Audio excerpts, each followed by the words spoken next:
It's another beautiful day for baseball in Los Angeles. And baseball podcast. Josh Schaefer and Blake Harris Cover everything Dodgers right here on Inside the Ravine. Hey everyone, welcome back to Inside the Ravine, a Dodgers podcast presented by Odyssey Sports. I'm Josh Schaefer, as always, with Blake Harris. Blake, how you doing today?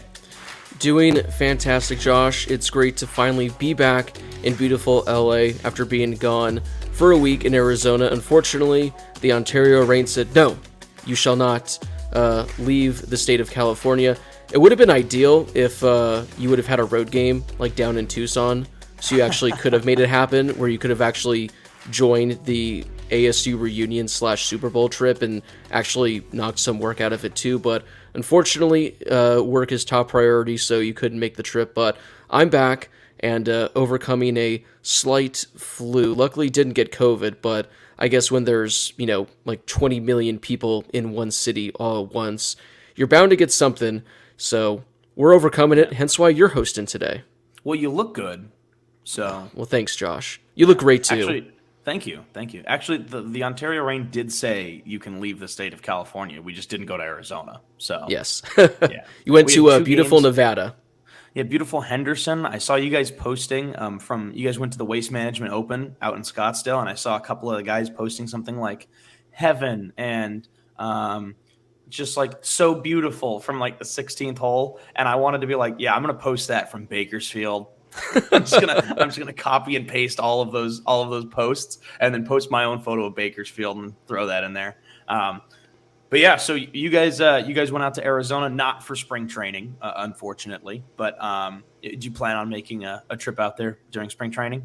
I'd like to. We'll see what happens. I know pitchers and catchers are finally reporting. I think the first game, I want to say, is a week from today or a week from tomorrow. I think it might be a Sunday, so the first game's quickly approaching, but we'll see if we're able to make it out. But if not this year, definitely next year. It kind of just snuck up all of a sudden, where you're kind of thinking, oh, spring training's a couple months away, I'll get to it, I'll start planning it eventually, and then all of a sudden the time comes and, well, you can't really plan now, so we'll see what happens. But spring training's the absolute best, Josh, and maybe we can make a mop happen, but we'll just have to wait and see what happens. We should try. I think that'd be fun. We should do a show from out there. I actually never went to a spring training game until we were in college at ASU. Same. It had been that long for me. I didn't go until probably sophomore year of school. Same. And then obviously senior year covered spring training. So it was kind of like went straight from like going to one game as a fan to then having to cover spring training. So it was kind of a learning curve. But anyway, so a little bit of Dodgers news this week. Of course, signing a few players to MLB contracts, including David Peralta. Saw him a lot with the Diamondbacks over the past handful of years. Alex Reyes. And then we get to see Jimmy Nelson sign again with the Dodgers. So Blake, three guys. I think one that we'd probably gonna talk about a little bit more than the others, but let's go ahead and start with Jimmy Nelson, considering we get to see him again in Dodger blue.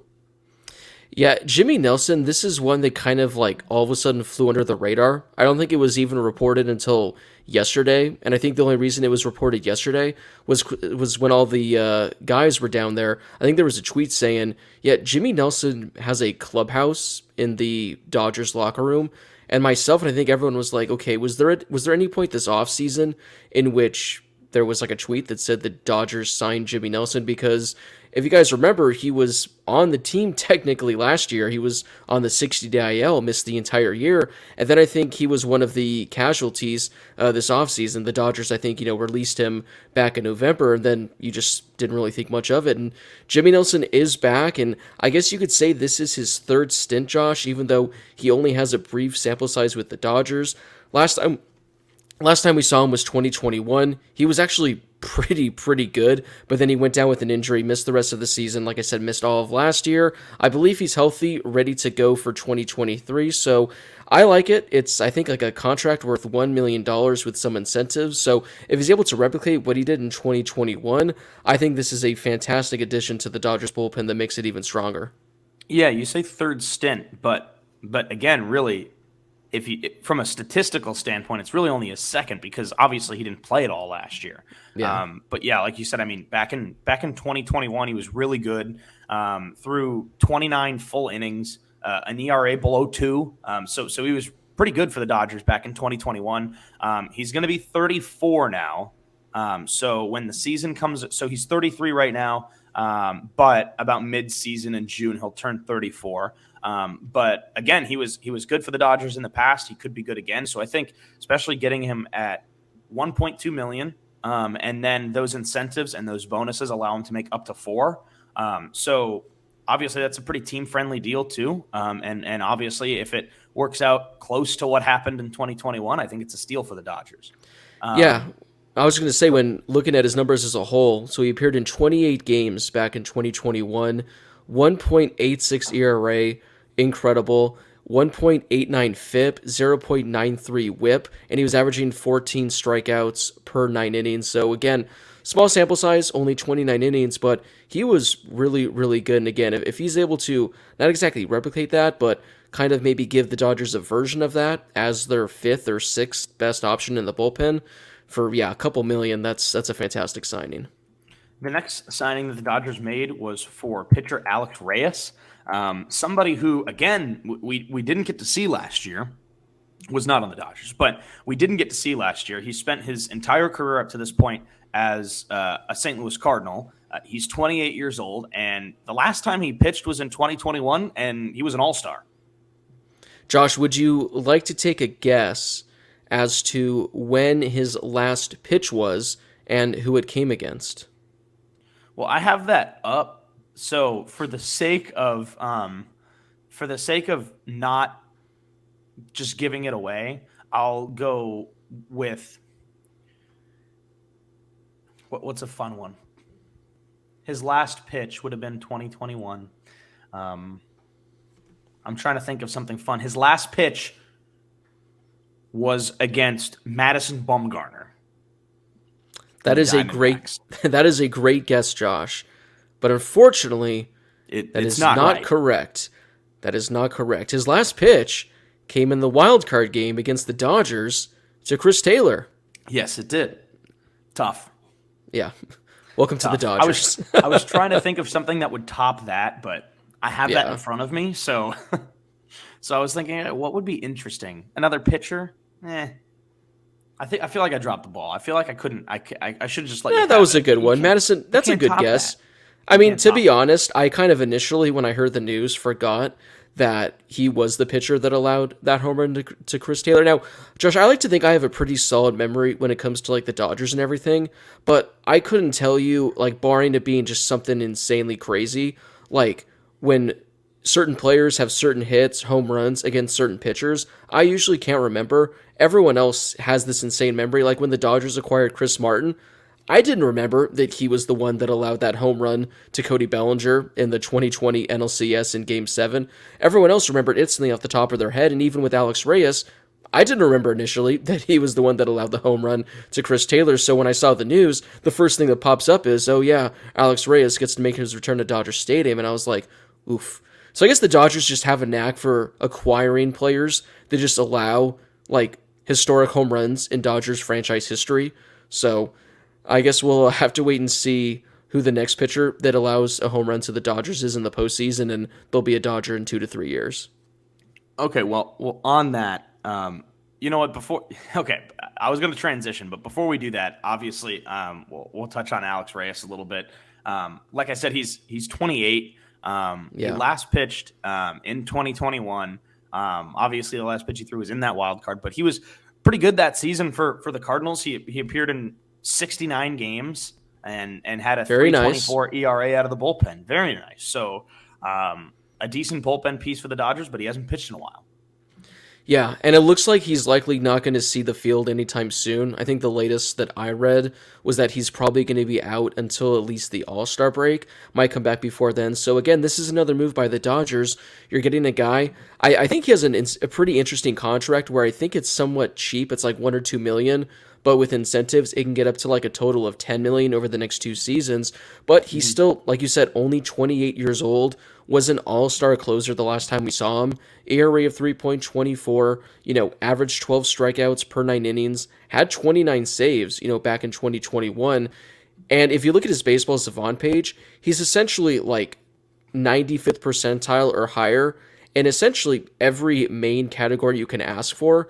The only downside to his game, and it's a pretty big downside, Josh, is the fact that he averages 6.5 walks per 9 innings. I mean, in 72 innings in 2021, he had 52 walks. So essentially, if he's not walking anyone, he is one of the top 5 like closers in all of baseball.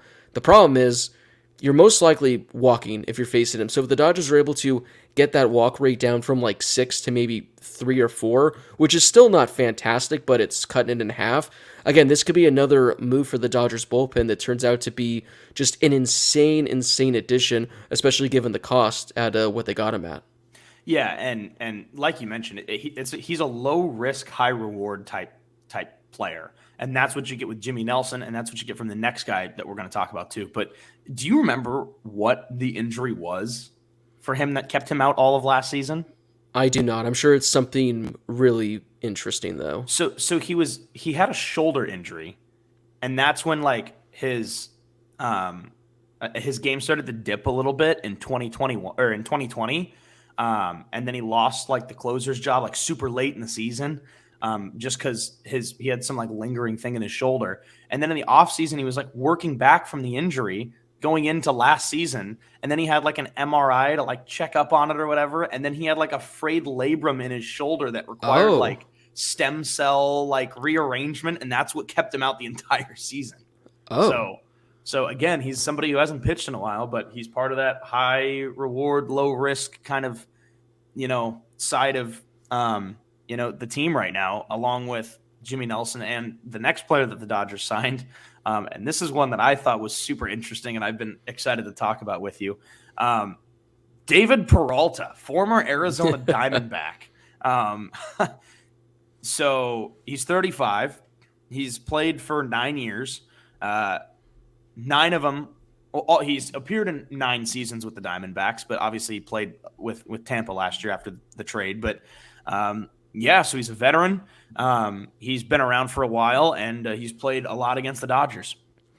Yeah, Josh, I'm not going to add much because I'm really interested to hear what you have to say, because last night we were kind of talking about this and you were like, oh, yeah, I can't wait to talk about David Peralta. I have things to say about David Peralta, so I'll just turn it over to you because I'm interested to hear what you got to say. Well, here's the thing with David Peralta. So he was a fan favorite in Arizona. They loved him there. Yeah. And, by proxy, I feel like Dodger fans just didn't like him. Now, David Peralta, through 9 years with the D-backs and having played a lot against the Dodgers, he's actually had a pretty nice career too. And I feel like the only thing that makes me go like, really, with the Dodgers in this one is the fact that he's played so much against the Dodgers. Like, that's the only thing that I kind of get hung up on. I mean, he's a career 280 hitter. He's played in let's see. He's played in nearly 1,000 games and over 1,000 games. And I think he's a pretty good addition. Like, I mean, he's 35, sure, but he's another lefty bat for the lineup. He provides a little bit of depth in the outfield, but he's been good in his career. I think that a lot of people just haven't paid too much attention to him because of the 2 teams he's been on. And it's because he spent parts of 9 seasons with the Arizona Diamondbacks. And when he got traded last year, he got traded to the Reyes. And I'm sorry, it doesn't matter how good the Reyes are at any point ever. There are going to be people on that team that are just automatically overlooked. I mean, look at the team that they had when they went to the World Series against the Dodgers. And I feel like people were learning about half the team during the playoffs, even though they were good all season. So that's just kind of the 2 teams that he's played on. But I mean, he's been really good. He's got a Silver Slugger award. He's won a Gold Glove, and sure, he's 35 now. But I think he's one of those low risk, high reward players for the Dodgers too. Yeah, the main reason I think Dodgers fans are so familiar is because I think he was pretty much their best player during that little stretch when the D-backs like got really good and their fan base got kind of annoying. Where they were doing what the Padres are doing now, where they were trying to turn the Dodgers D-backs into like a rivalry. And like you said, David Peralta was like loved by D-backs fans. Like when we'd go to games at Arizona State and we'd, go to those cheap D-backs games, like David Peralta was like the guy. Like he would hit third. He'd be the guy that the announcer would go the craziest for, the fan base would go craziest for. And I was actually looking up his numbers, and for some reason I thought he like just mashed against the Dodgers, but his career numbers weren't all that great. Maybe it's because he had so many games against them, it kind of just evened out. It felt like there were so many times when he was just a thorn in the Dodgers' side. But when I got the notification about the signing, we were in the car coming back from the Waste Management, Open, and I was like, oh God. David Peralta, 1 year, this guy's, still around. I was like, I remember he was with the Reyes, at the back half of last season. I was like, all right, I thought his game kind of died off. But I was diving more into this. I was looking into his numbers, Josh. Obviously, his best season came in 2018. He had a career-high 30 home runs. That's when he won a Silver Slugger. He should have been an all-star. Yeah, I don't know how he wasn't an all-star that season. I don't know how he wasn't an all-star. He hit 293 with 30 home runs and 87 RBI. I'm not saying that this is like MVP numbers, but this is certainly good enough to be an all-star when he was the best player on the D-backs that year. I mean, maybe this is all like, maybe his numbers are inflated by like second half performance, and I know that the D-backs had a really good second half that year too, but come on, like. Yeah. What are we doing? He was good. What are we doing? The D-backs had to have some representative in that 2018 All-Star game, so wonder who it was, but yeah, so that was clearly his best year. That's not the hitter the Dodgers are getting. But when you look at his numbers this past season, he was still a pretty solid player, for the D-backs and for the Rays last year. Kind of more for the D-backs. He was a better player, when he got traded. He had an OPS plus of 118. Once he went to the Rays, OPS plus of only 92. But essentially for the Dodgers, they're going to need two things out of him. They're going to need him to hit against righties, which he was pretty good last season. I believe he had like an OPS plus of 115 or so, so slightly, above league average. So he's a really good hitter against righties, is likely never going to face lefties because, Josh, I looked into this the other day. He was like one of the worst hitters in baseball against left-handed pitching, so he won't be seeing lefties at all. But defensively, the guy's still got it. I mean, obviously he won a Gold Glove, 4-5 years ago, something like that. But when looking at his numbers just last year, I'm trying to get up his Baseball Savant page right now, and he was really, really, really good last year defensively. He was 88th percentile in outs above average, and he was 67th percentile in outfielder jump. So he's going to go into left field whenever there's a righty on the mound, and I think it just makes the Dodgers outfield a whole lot better. And I think this also just adds some more depth to their bench as well, because this is something I've been saying for literally months all offseason, was that the Dodgers bench was pretty bad. I mean, it was going to look like it was just going to be a bunch of rookies up until a couple of weeks ago. So you get a veteran, you get a guy that has put up solid numbers at the plate. He's pretty good against righties still, and he's going to give you above average defense in left field. So for a 1-year contract worth, I think, like $6.5 million, I think incentives can take it up to $8 million. I think it's a fantastic signing by the Dodgers. And, if David Peralta's an all-star, that's going to be an even bigger bonus. But he doesn't have to be. He doesn't have to be that guy the D-backs relied on, so many years ago. He just has to be the number 7, number 8 hitter, play Gold Glove defense, and it's a great move by the Dodgers. Yeah, so, it is low risk, high reward, but $6.5 million for 1 year. The bonuses could bring it up to above 8, but like I like what you said about it being really a depth piece, because that's kind of what the Dodgers need.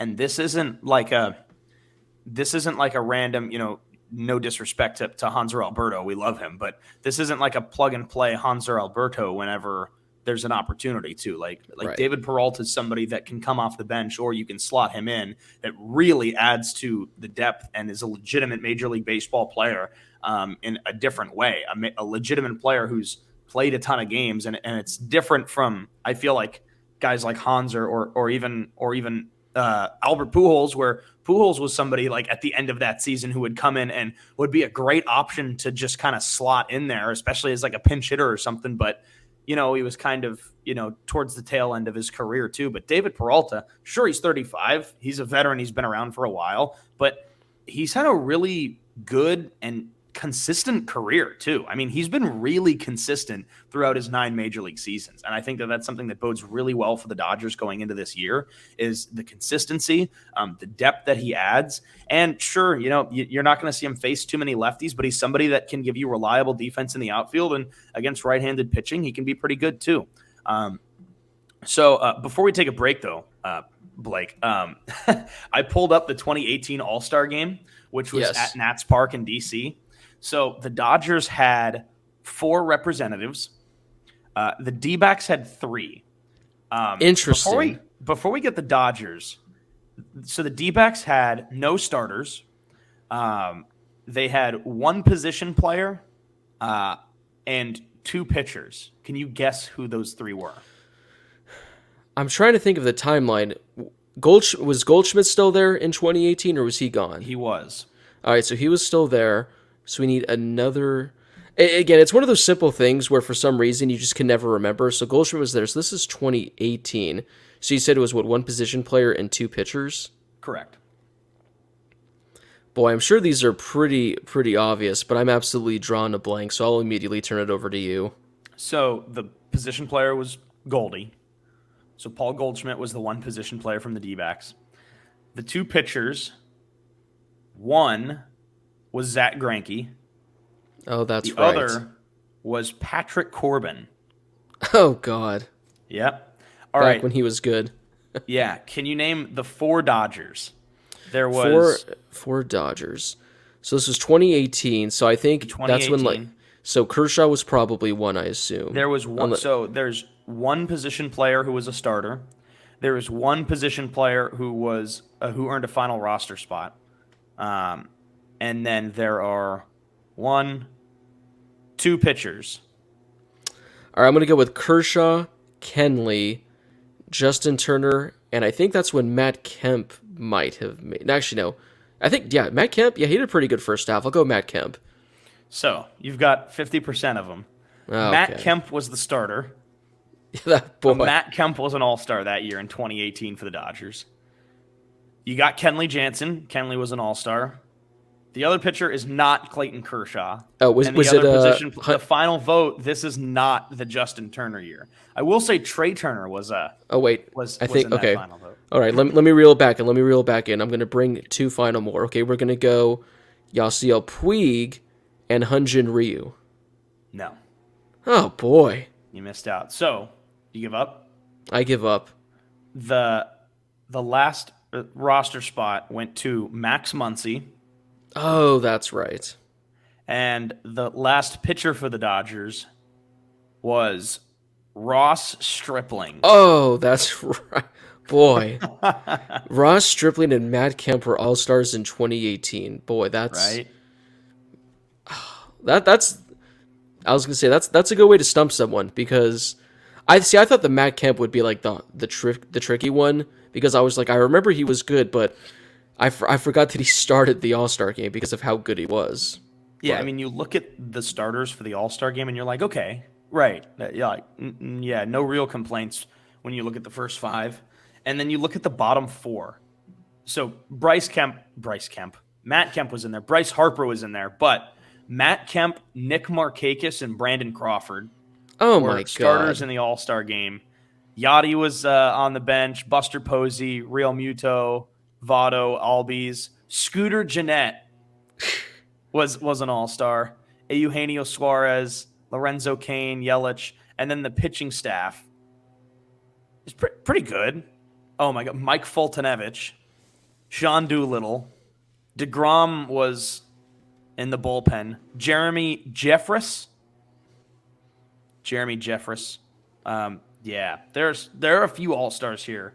There's some names. Yeah.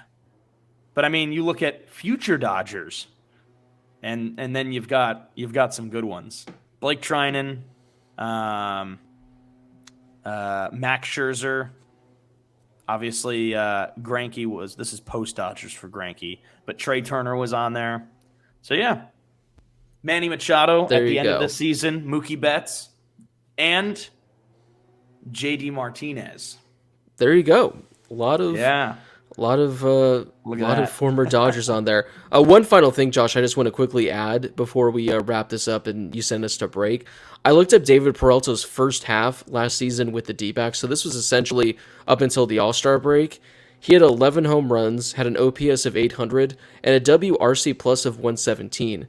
So just last year, up until the All-Star break, he was, not an All-Star caliber player, but posting a WRC plus of nearly 120, you're getting close to potential All-Star consideration. And 11 home runs, he was on pace to hit 20 home runs that season, so he clearly still has it. Maybe we get that David Peralta this year. Yeah, we'll see what Freight Train and Alex Reyes and Jimmy Nelson can bring for the Dodgers this year. But we will take a quick break and then be back with some more Dodgers news.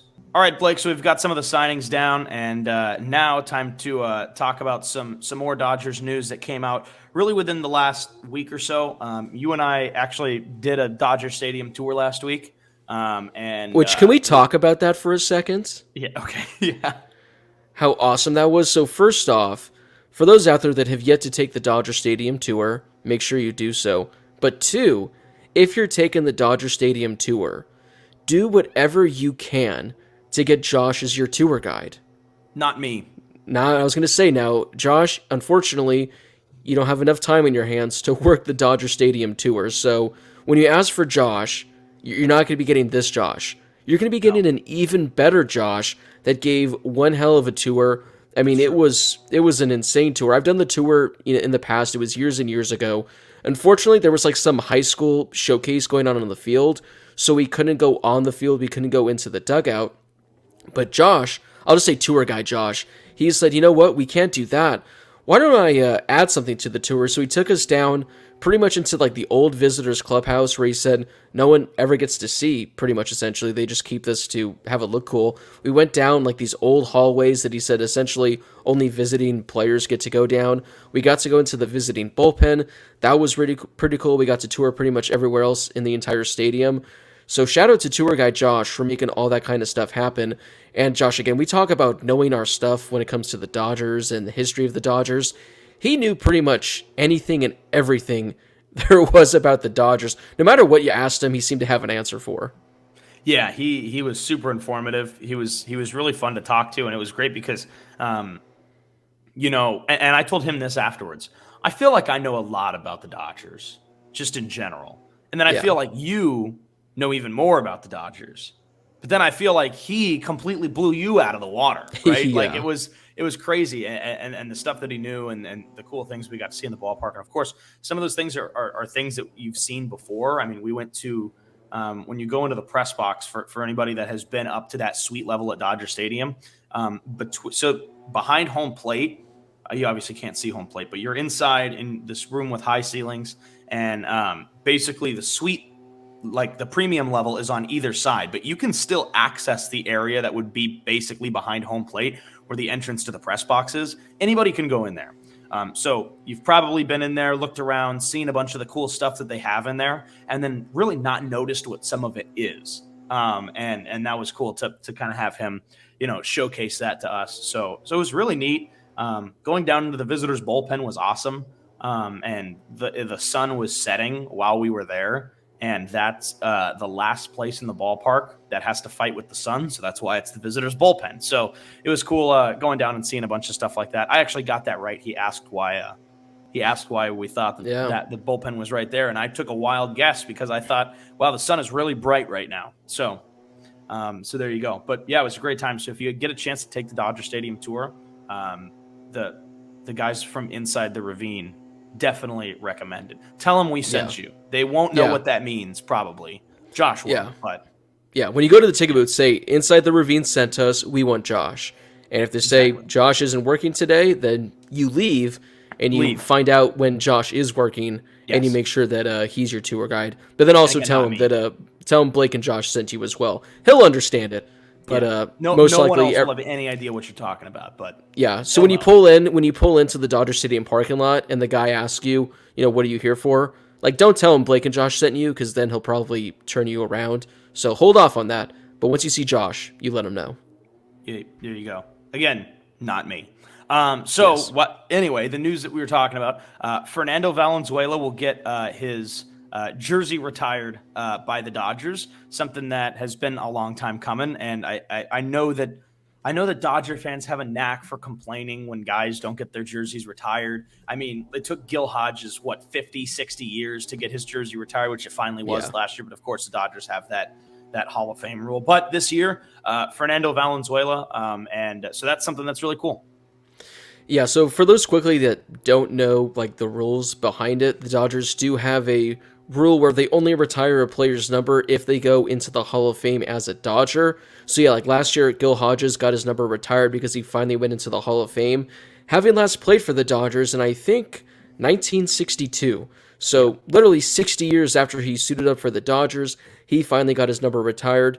And, this has been something that fans have been calling for decades because, Josh, ever since Fernando left the Dodgers, I believe like in 1991, no player has even worn number 34 for the Dodgers. So it's not like with Gil Hodges, number 14 was still worn by a bunch of players. The number was essentially already retired. They just couldn't officially do it, and everyone said, you got to make an exception, you got to make an exception. I know the circumstances are different, but the Dodgers had made an exception decades prior. Jim Gilliam, he was a player, he was a coach. Unfortunately, he passed away before the World Series in 1978, so the Dodgers opted to retire his number 19. So clearly, they showed that they can do it, and the fact that it took them, 30 years to get it done, way too long, but the fact that it's finally happening is fantastic news, and they're going to make it like a 3-day weekend when they retire his number. I think he's getting his jersey retired on like a Friday night. Saturday night's like a bobblehead, it's going to be like a ceremony, and then Sunday I think they're doing like a 1981 World Series kind of tribute, something like that. So long overdue for the Dodgers. It's great that he's finally getting his number retired because he's probably not one of the 5 best players, in Dodgers history. But outside of Jackie Robinson, you can make the case he's the most influential player in especially LA Dodgers history, and probably one of the more influential players in baseball history, over the last 30 or 40 years. Unfortunately, you and I, Josh, weren't around quite yet when Fernando Mania was going down, but based on everything you've heard and everything that's been said, he essentially changed the game in Los Angeles. And because of that, I thought he was more than deserving, and he's a fan favorite as well. So finally, the Dodgers make the right move, and I'm interested to see, Josh, because I don't know if when we were on the tour, if you noticed, by adding Gil Hodges' number this past year, recently they added Vin Scully and Jaime Herrera's microphones. That Ring of Honor, it's getting a little tight. So yeah. I don't know if they're going to have to make the ring smaller, if they're going to have to move them somewhere, but by adding another number, it's going to be pretty crowded out there. Yeah, it definitely is. But rightfully so, and it's great to see them finally do that for Fernando, who had such an impact here too, on the team, but then also in Los Angeles as a whole. So great to finally see the number go up for him. Obviously, he's still involved with the organization, which is great. So I think that's one way they can get away with also having a full weekend kind of for it, because it's not like we got to have this guy back in town and we got to keep him here for 3 days, but he's going to be there anyway. So that's what's really cool. And I like that it took so long, and I feel like the Dodgers know that. So the fact that Fernando is still around the organization, why not go all in and do a full, series of Fernando Mania and bring it back? Where last year, I was at the Gil Hodges game, and it's tough because it's been so long with Gil Hodges. He obviously has since passed away. So you've just got people that are still down the family lineage for Gil Hodges that are out here to kind of represent him and honor him at his jersey retirement for the Dodgers, which was awesome. But the fact that Fernando is still here and still living in LA and still a part of the organization, they kind of get to maximize that opportunity to really, honor him with his jersey retirement. And obviously he had such a big impact in the city of LA. And like you said, he's kind of up there, maybe not with the game as a whole, like Jackie impacted it, but the way that he impacted the Dodgers being kind of that with such a big Latino and Hispanic population in the city, the fact that they kind of had Fernando with the Dodgers, and the fact that they had somebody who could reach out to the community in that way. So I think that that's really cool. And finally, you get to see his number retired. It's pretty crazy how up until last year we had like never seen a retirement ceremony by the Dodgers. I think technically, like, I know in 1998, I think that's when they retired Tommy's number, and I think they retired Don Sutton's number, but either at that time you weren't around yet, and I was like 1.5 or 2 years old, so we don't count those. So the fact that we're getting retirement ceremonies in back-to-back years is pretty cool, and it's probably not going to be too long until we get another one from Clayton Kershaw, probably 5 or 6 years down the road. So got a few more of those coming. My favorite's going to be when they retire Dave Roberts' number one day if he wins another World Series. So all the people that like to clown on Dave Roberts, well, when that number 30 is retired, he'll have the last laugh. Yeah. Well, obviously we don't have any other jersey retirements to talk about, but two former players are also being inducted into the Dodgers or the Legends of Dodger baseball this season, and it's Manny Mota and Oral Hershiser. They join the five current members: Fernando, Steve Garvey, Don Newcomb, Maury Wills, and Kirk Gibson. So two more people who are involved with the organization already and being honored for their contributions, not just to the game for the Dodgers, but to the organization as a whole. So I wonder, I was actually just thinking about this. I wonder if they take Fernando out of the Legends of Dodger Baseball, because the whole reason the Legends of Dodger Baseball was created was essentially all the guys that didn't make it into the Hall of Fame, they can't have their number retired, they're going to add them to the Legends of Dodger Baseball where they could get their proper recognition. Well, now Fernando, well, he's going to be in both, but like you mentioned, some pretty good names are already, in that list. Oral Hershiser, just getting his numbers up here, Josh. A Cy Young Award winner, 1988 World Series, Silver Slugger, what do you got here? World Series MVP, NLCS MVP, Gold Glove, 3-time All-Star. Dude was one of the best pitchers in baseball for a pretty solid stretch. I mean, just this stretch here, Josh, from like 1985 through when the Dodgers won the World Series in 1989. I mean, he was one of the best pitchers. Probably you can make the case the best pitcher in all of baseball. When you think of the 1988 World Series, I know everyone thinks of Kurt Gibson, but Oral Hershiser, was a unit. He was a unit during that World Series run. Yeah, he was. You go back and you watch those clips, and then because so on Sportsnet LA they always have those old games running or the specials running, and it is crazy and I did this a lot during COVID when there's not much going on, and before the Dodgers game would start, so the Dodgers are starting at 7. And you're like, oh, it's only 2:00. Okay, great. What am I going to do up until the time the Dodgers start when there's nothing else to do? So you just turn on Sportsnet LA and you watch one of the old games. And sure, it's one of the old games from that run, and Oral's pitching, and he's just dominating guys, which is so funny because you look back to the way that the uniforms were when he was around and kind of just the game as a whole. And it's funny to see somebody so tall and lanky as him just throwing gas and just embarrassing dudes. So I've always enjoyed that. And then, of course, you've got Manny Mota, who's a former outfielder with the organization for 12 seasons he was there, and then was a coach for a while, and then now is back kind of around the organization a little bit too. So or Jose is around the organization a little bit, and then Manny has kind of been around as well. He was a coach for a couple of years.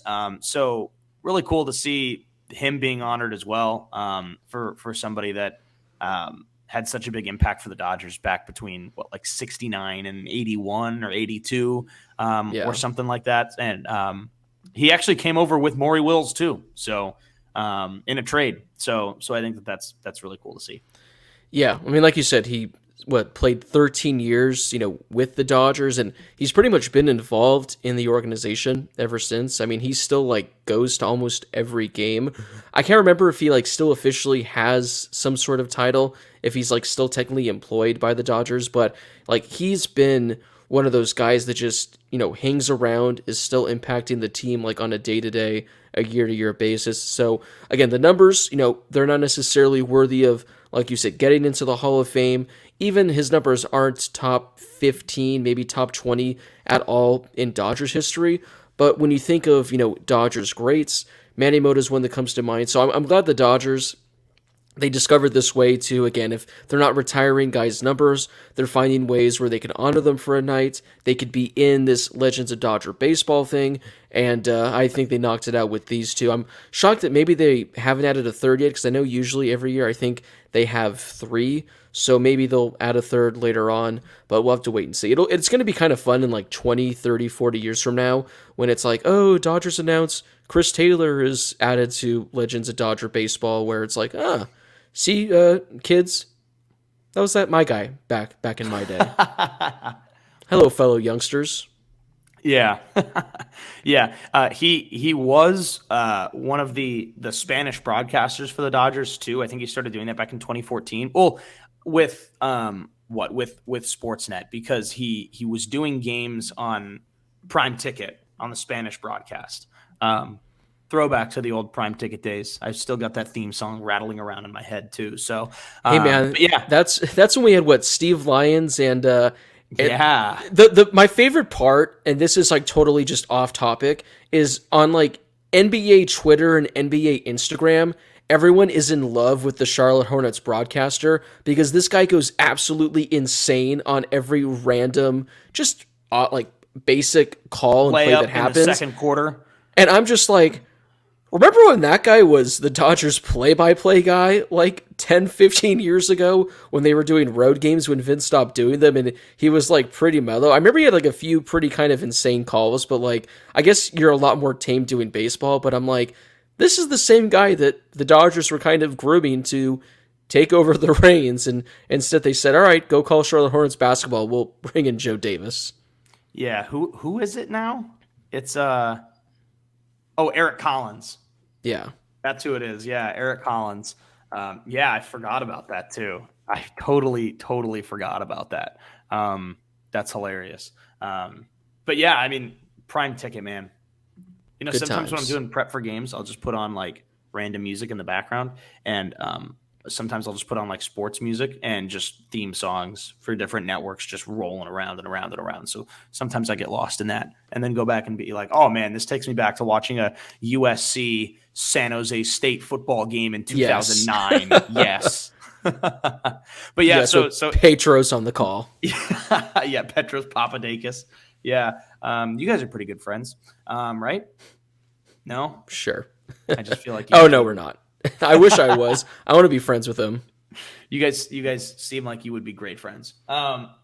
So the Dodgers, obviously Fernando, and then Manny Mota and Oral Hershiser. That's always great to see. But before we wrap up the show, Blake, when we get close to spring training, it would be a crime not to go and provide in-depth knowledge and some hardcore reporting on the Dodgers non-roster invitees.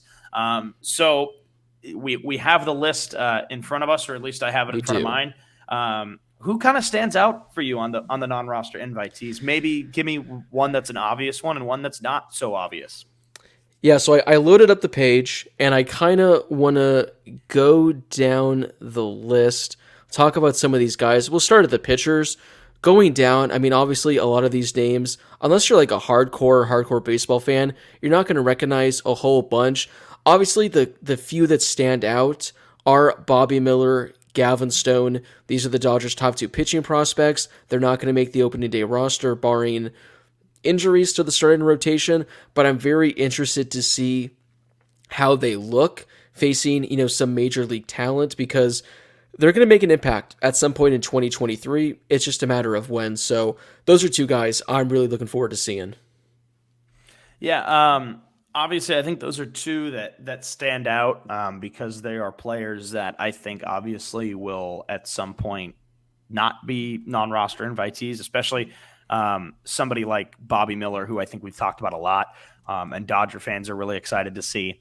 I'm going to go away from some of the younger guys, actually. Adam Kolarek is Yes. on that list as well. He's and back. obviously we've seen him before. Of course, I would be remiss if we did not bring up Dodgers legend Jake Reed, who we've talked about him before on the show. He's a fun one. Earlier this year, we did briefly touch on both Jason Hayward and Steven Duggar are with the Dodgers this year too, non-roster invitees. And then, of course, I have to bring up Pat Mazika. So Pat Mazika, he came over with the Mets. I need to, so don't quote me on this. Don't quote me on this. I believe he's like the first player in Major League history to have like multiple RBIs before he records his debut or his first hit or something like that. I can't, or no. He's the first player in Major League Baseball to have multiple walk-offs without registering a hit.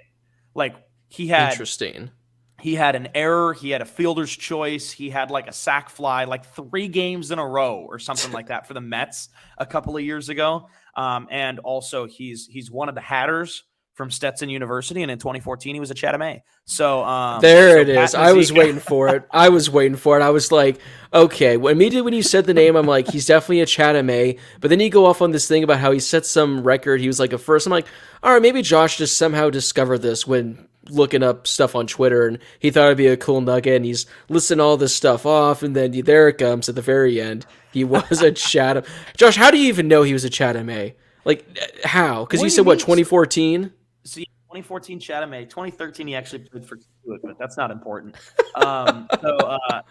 So look. We would have, I want to say, the 4th inning or the top of the 5th when we were doing the games. Top of the 5th was like our out-of-town scoreboard when we would hit up like all the different teams in our league and like what was going on.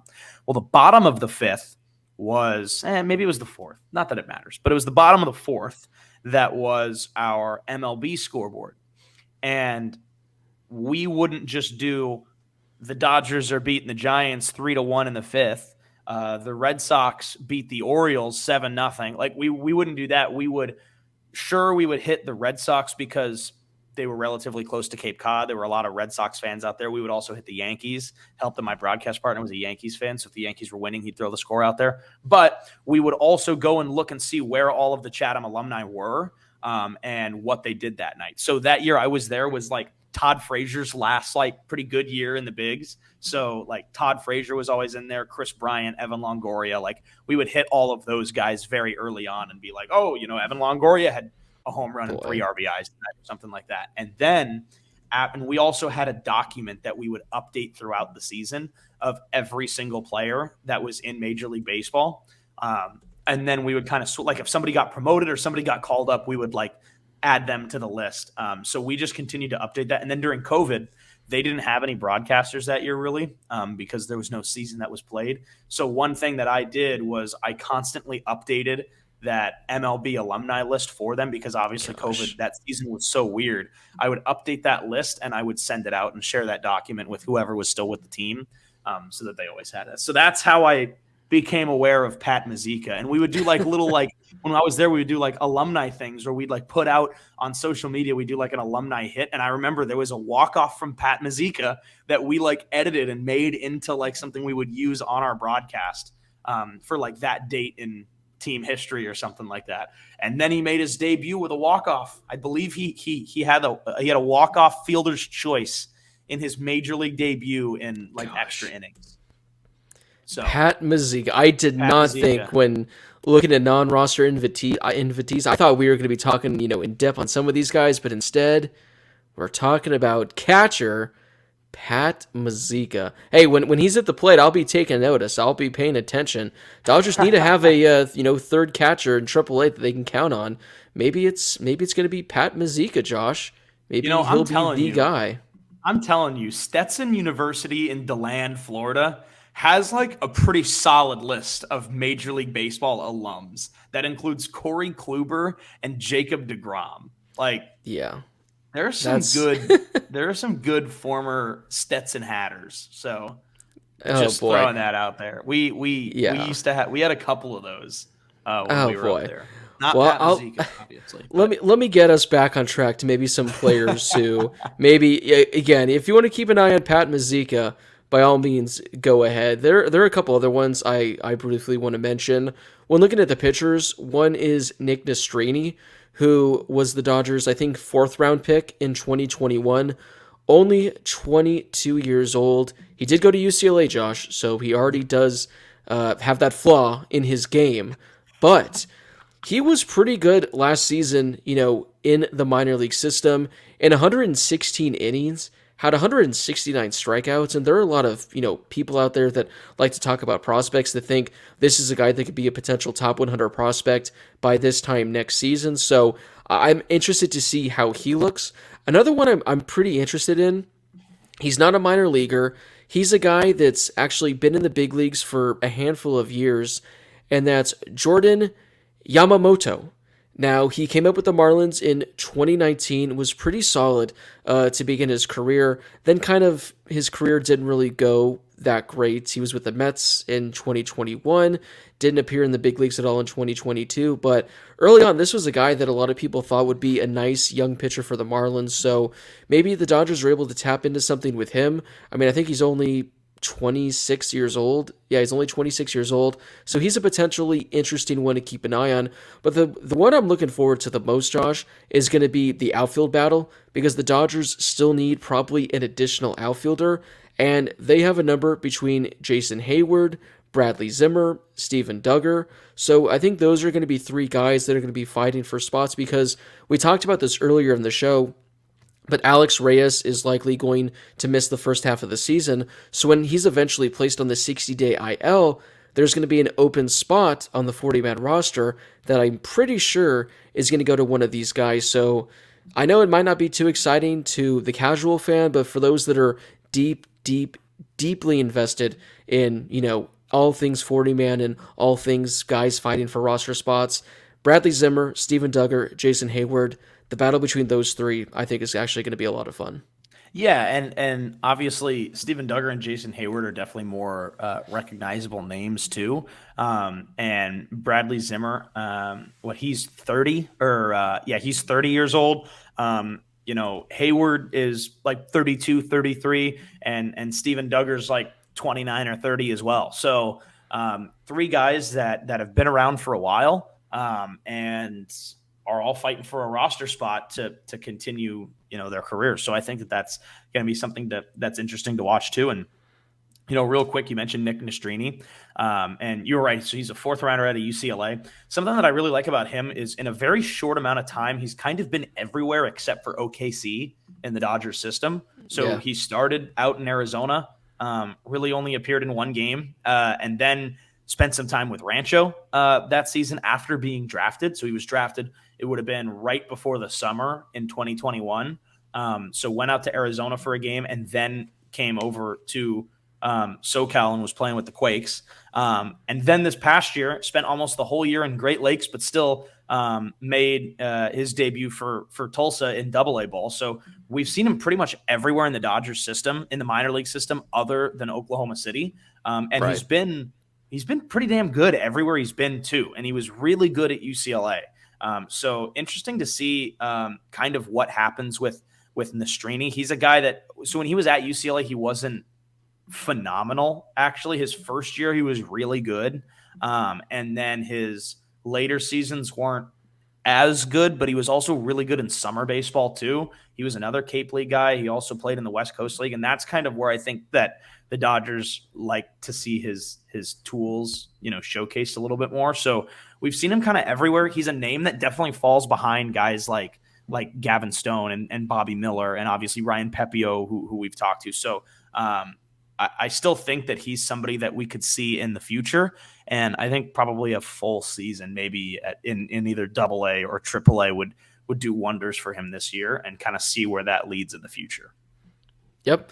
So, like I said, this is going to be a fun spring training just because, one, there's so many decisions that need to happen. I'm sure we'll have an episode in the coming weeks where we talk about like the biggest things to watch for spring training, but between all the question marks, all the young guys, and all the guys that are going to be playing in the World Baseball Classic that aren't going to be at Camelback, it's going to allow even more playing time for a bunch of these guys. So I know a lot of people, in years past, it's like the first week of spring training games, it's always like, oh yeah, this is kind of fun to watch. It's great seeing Dodger baseball again. Then you kind of get a little bored and you're like, all right, I'll kind of tune out and pay attention again in 3 weeks. But no, it's like this year, you're going to have to watch like every game up until probably the final week of games to kind of see how certain guys are playing, how these veterans are playing, how these rookies are playing, how the pitchers are looking, because there are so many uncertainties with this team as of right now.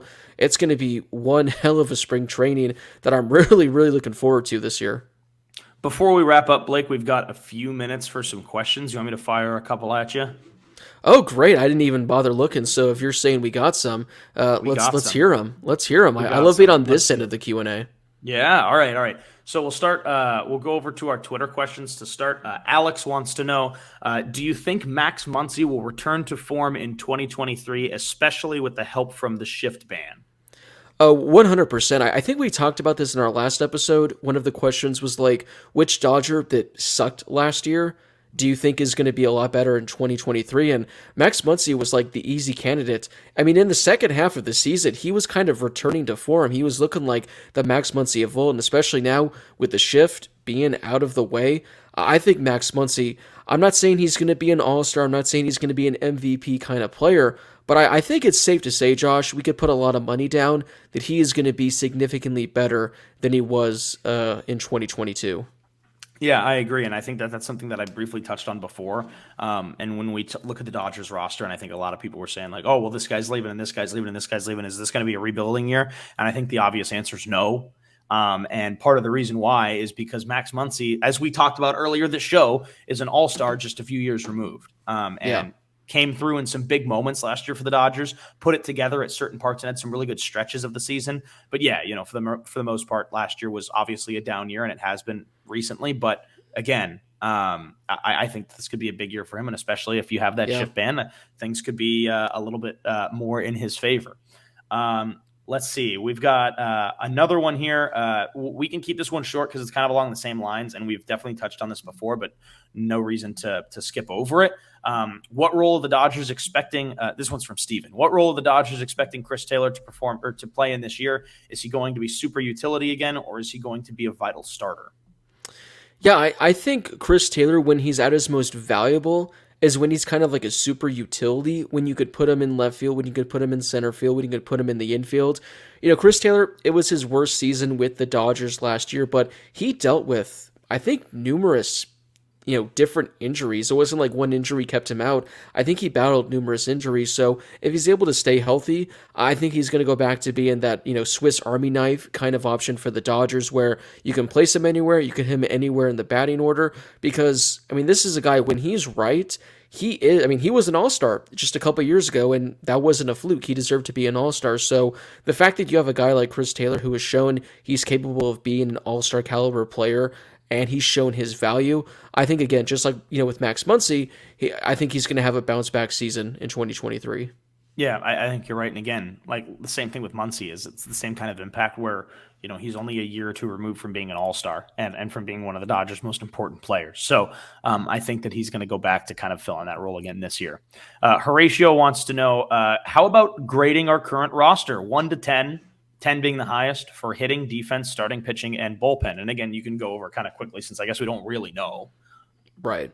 Also, yeah, I just quickly went to look, on Twitter and on Instagram, and I wasn't expecting this many questions, Josh. I thought we were getting ready to wrap up the show, so I'm glad you actually went to check and to make sure we got to these questions, because because people bring up interesting points that we might not necessarily hit on every episode. So going back to the question, what was it, grading our current roster 1 to 10, hitting, defense, starting, pitching, bullpen? I'd say right now, I think they're at about, there's no such thing as a 10. I don't think, any team is perfect. I'll say overall an 8. I think they could use, maybe one more bat on the bench to add just a little more depth. And their starting rotation, I think, is pretty solid, but I definitely think if there's another starter that emerges, it could definitely help.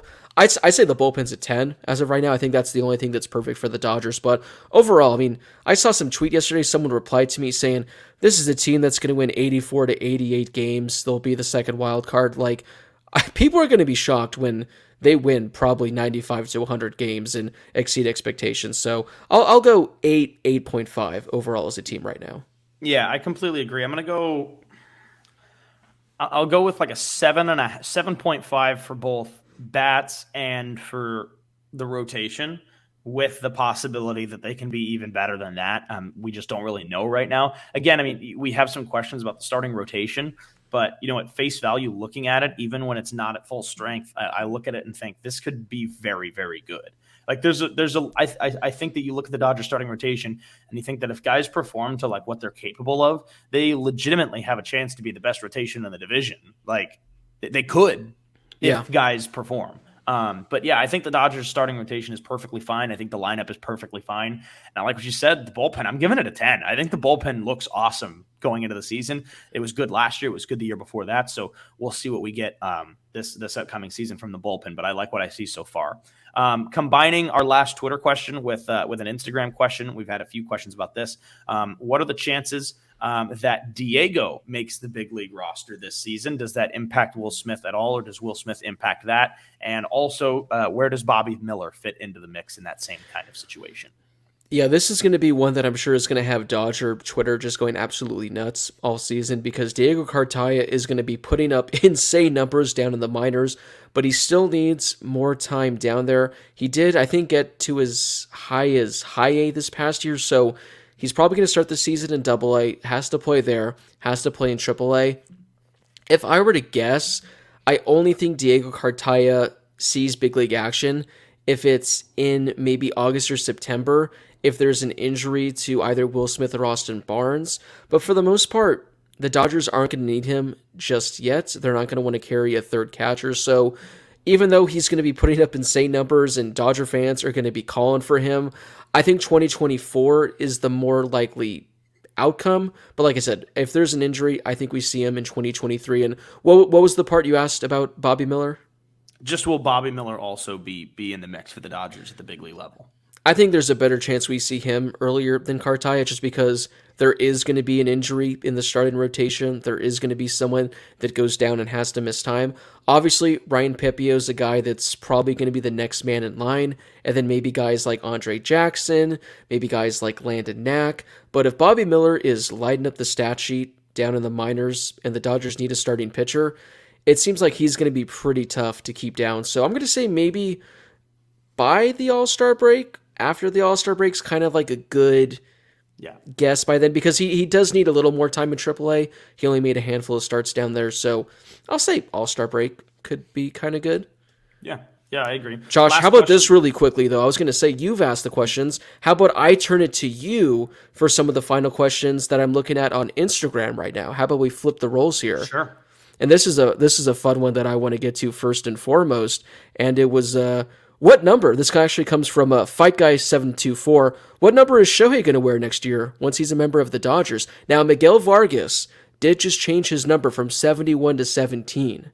Yeah. So Shohei is going to have to ask Miguel Vargas for that number, which I don't think will be that hard of an ask. No, I don't think so either. I'm going to say 17, though.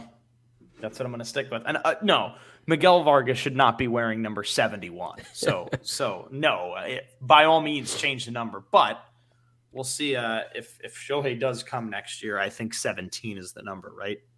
Yeah, probably. I think Miguel Vargas would give that up. We have another question from Fight Guy 724. Will Andrew Friedman give Julio the contract he deserves? And now Julio's a free agent at the end of this year. He's likely going to enter free agency because he has one Scott Boras as his agent. I certainly hope so. I really do, because I feel like these last couple of years the Dodgers have had big time options and have chosen to kind of let them go. So I certainly hope that if Julio has another good year, a year just at least similar to last year, I'd like to see how much the Dodgers would be willing to give him. And honestly, I hope they do. But obviously, if that impacts the Dodgers getting somebody like Shohei Ohtani, then that would be tough. But again, the Dodgers have had an offseason this year that could even kind of help them prepare for after this season as well. So I hope so, but we'll see. Yeah, I hope they're able to bring Julio back just because the impact he's had on this team, the fact that he is like a top 5 starting pitcher, I think, in all of baseball.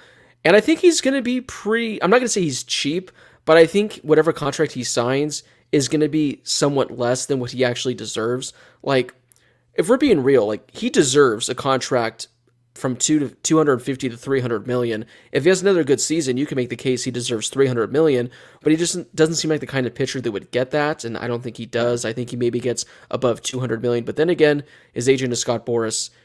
Stranger things have happened. Josh, one final question, and this comes from Tux728. Agree or disagree, Mookie and Freddie will be top 5 MVP candidates all year? And then another part 2 is with Tony Gonsolin and Julio as Cy Young candidates.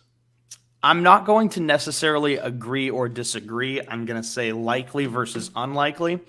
I've got a really good feeling about the first part of that question with Mookie and Freddie Freeman. So I'm going to say that one is likely. I feel like Freddie's probably got the higher chance just because I think he's a little bit more consistent at the plate. So I think that's likely. For the second one, I think Tony's going to be I'm going to say that this one's unlikely, and only really on 50% of it, because I really think that Tony is a good pitcher, and I think the Dodgers are going to rely on him a lot this year, similar to how they did last year. But I think if we're looking at a Cy Young candidate, I think that we're looking at Julio again. And look, if Julio is a Cy Young candidate this year, then that kind of solidifies what my last point was for the last question, and it's pay him. Because, again, Julio did not win the Cy Young this year, and I will argue that he should have. And he's been so good through his career, and I think that he's always, and something we talked about last season, he's always kind of been overlooked until points last year where he was better than Kershaw. Kershaw missed some time, and Walker Buehler was out. And finally, Julio was pretty much the number 1 for the Dodgers. And of course, Tyler Anderson was good, and Tony Gonsolin was good, and whatever. You had really good pitching from your starting rotation, anyone who was out there for you. But last year, Julio really was the biggest name on the Dodgers rotation for a good portion of last season. He should have won the Cy Young, we look back at his numbers from past years, and he's been really good throughout his career with the Dodgers so far. So if he has another season like that, pay him. And also, I think that he is primed for another really good season. Tony, I think the Dodgers will rely on him. I just don't think it's going to be exactly the way it went last year. Yeah, both Mookie and Freddie were kind of in the top 5 discussion all last season. And I think they'll be in the discussion again this year. Same with Julio, like you said. He's one of the better pitchers. I think he'll be in discussion. Josh, one final thing, and this is absolutely insane to me. So Tony Gonsolin, we know how good he was this past season for the Dodgers. 16-1, 2.14 ERA, a whip of 0.87, ERA plus of 196.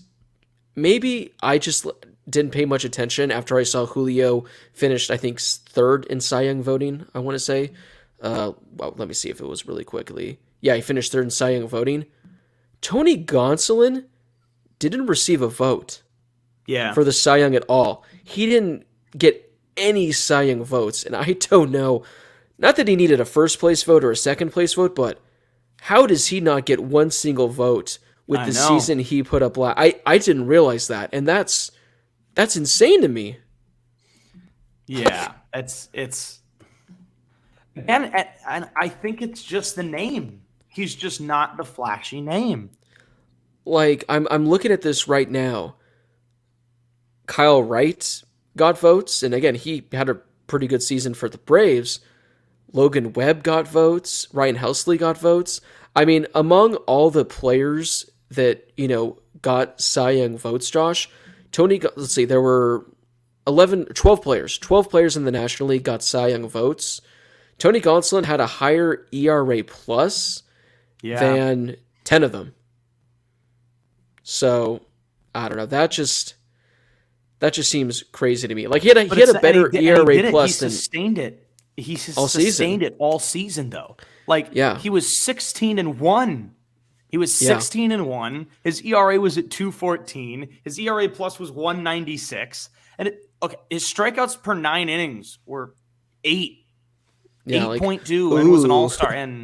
But still, like, I'm blown away that he didn't receive a single vote. That's just insane to me. Because again, he had a higher ERA plus than Julio. He just technically didn't qualify for the number of innings to like win, the title, but that's insane.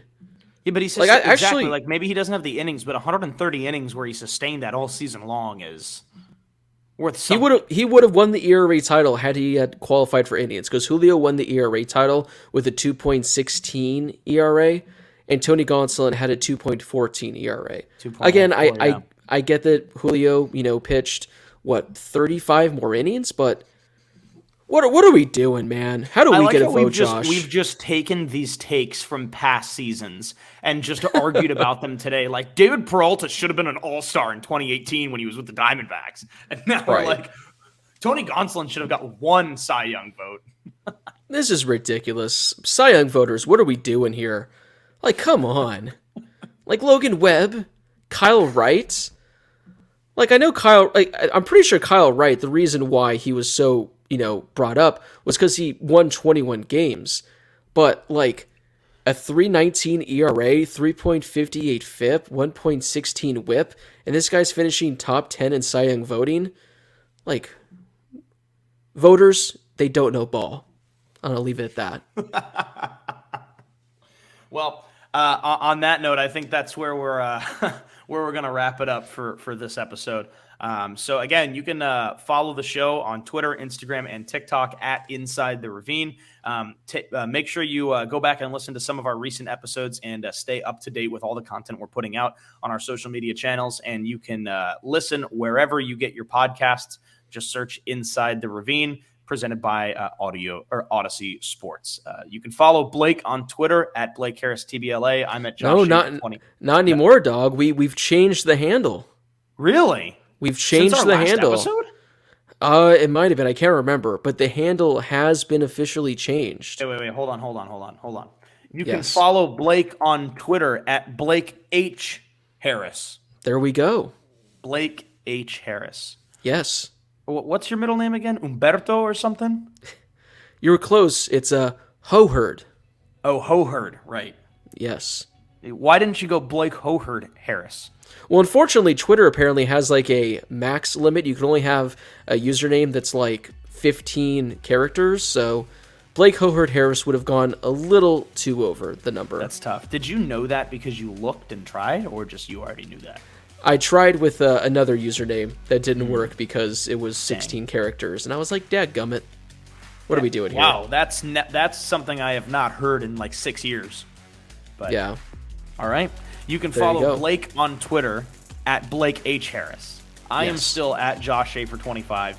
You can check us out wherever you get your podcasts at Inside the Ravine. As always, we're presented by Odyssey Sports, and we will see you next time. Have a great rest of your week, and we'll talk to you soon with another fun episode coming up next week, wherever you may be.